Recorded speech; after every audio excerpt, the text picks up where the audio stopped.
Record മാഫിയയുമായി ബന്ധപ്പെട്ട് ആരവിൻ്റെ പുതിയ വെളിപ്പെടുത്തലുകൾ.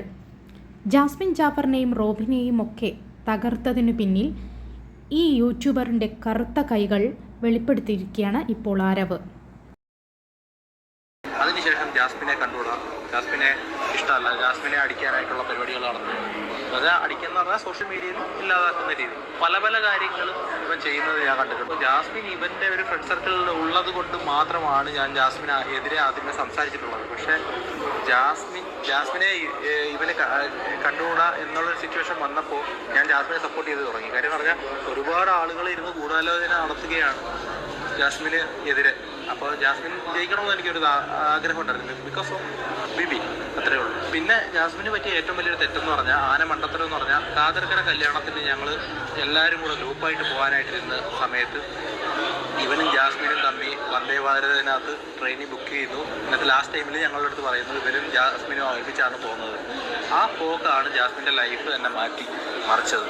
അഫ്സലിനെ കൊണ്ട് ഓരോരോ കാര്യങ്ങൾ ചെയ്യിപ്പിക്കുന്നത് ഞാൻ കണ്ടിട്ടുണ്ട്. വീഡിയോ ഇടാൻ വേണ്ടി വോയിസ് ക്ലിപ്പ് ചോദിച്ച് സംസാരിക്കുന്നത്. എന്നിട്ട് ലാലേട്ടൻ പറഞ്ഞു ഇവർ അച്ഛന് ബ്ലോക്ക് വന്ന സമയത്ത് അത് അന്ന് തന്നെ പോയി അവരുടെ ജാസ്മിൻ്റെ അച്ഛൻ്റെ വീഡിയോ ഔട്ടാക്കിയത് അന്ന് തന്നെ ഇവൻ പോയി ഇൻ്റർവ്യൂ ചെയ്തിട്ടാണ്.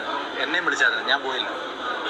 അങ്ങനെ ഇവ പല ആളുകളുടെയും ഷെഫീന ബേബി ആണെങ്കിലും ജാസ്മിൻ ആണെങ്കിലും റോബിൻ രാധാകൃഷ്ണൻ ആണെങ്കിലും ഇങ്ങനെ പല ആളുകളുടെയും കാര്യങ്ങൾ സോഷ്യൽ മീഡിയയിലിട്ട്.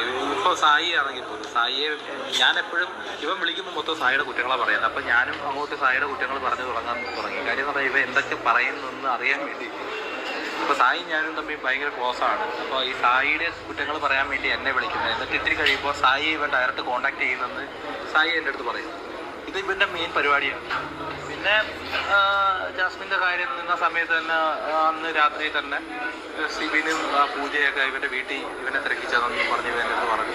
അപ്പോൾ ജാസ്മിനെതിരെ ഒരു വലിയ ഗൂഢാലോചന നടക്കുന്നു എന്ന് എനിക്ക് തോന്നിയതുകൊണ്ടാണ് ഞാൻ ജാസ്മിനെ സപ്പോർട്ട് ചെയ്ത് തുടങ്ങിയത്.